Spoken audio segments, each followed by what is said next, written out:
Hello, Mike here from M.Losee and Associates. Today I'm going to demonstrate how to do a reoccurring invoice in QuickBooks Online. As you can see, we're on the main dashboard page using the sample company, which is QuickBooks Online training platform. Once you're on your dashboard page, you will come over and you will select the gear icon on the right. For the settings, you will come over to Reoccurring Transactions under the List column. Select that. As you can see, there are some that were previously entered and created already. We are going to select a new one. And it gives you a various amount of items that you can make reoccurring. But for this demonstration, we're selecting Invoice. We click OK. And it populates the invoice template. Now, for the template name, this will automatically populate once you enter the customer's name.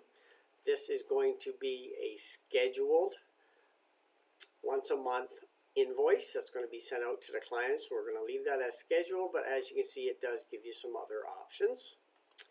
This will be created 0 days in advance. This particular one, but you can select how many days in advance you want them to get the invoice before it's due. For our customer, we're going to select Admin. It will automatically populate his email address, which is mandatory. It has to be entered under his customer profile. And we're going to select options, automatically send emails, the online payments, which you should be registered with QuickBooks Online for their online payment program. And then you can click that. What that does, it puts a link into the invoice they can click on. And once they click on that link, they can enter their credit card information securely, and you will be paid right up front and quicker. For the interval, it does give us some options: daily, weekly, monthly, yearly, but we're going to leave it as a monthly reoccurring invoice. This is going to happen on the first day, but it does give you some options if you wanted to select any day of the month for it to happen. And it's going to happen once, and we're going to come over here and select February the 1st. For the end date, you do have the option of putting one in there if it was only, say, a 6-month subscription or something you're doing, but you can also just leave it as none. We're going to move on. And this is an actual service the client will be getting from us. So we'll select Service.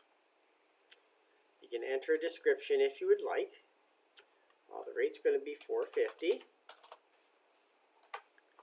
And we are going to add some sales tax on that too as well, 13% for Ontario. And we have the option of a class here which is set up.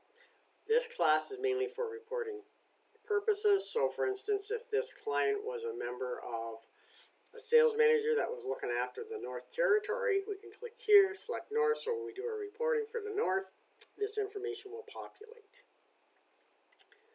So we have everything all set up, and it's simply as Save Template. So now on February 1st, on March 1st, April 1st, the first of every month, this client, Adwin Co., is going to get emailed the invoice where he has the option to go in there and actually select his payment plan on the link, enter his credit card information, and pay the bill. Now, if you do pre-authorized debits, then you just leave that unchecked, and you can go ahead and actually just send him the invoice so he has the invoice for his records automatically. That's it. It's fairly straightforward and simple. Once you get to the point to where you no longer need it, or the client decides he's not going to do business with you anymore, you simply click on it and go delete. Select yes, and as you can see, he is no longer there scheduled for any more repeat concerns. Have a great day.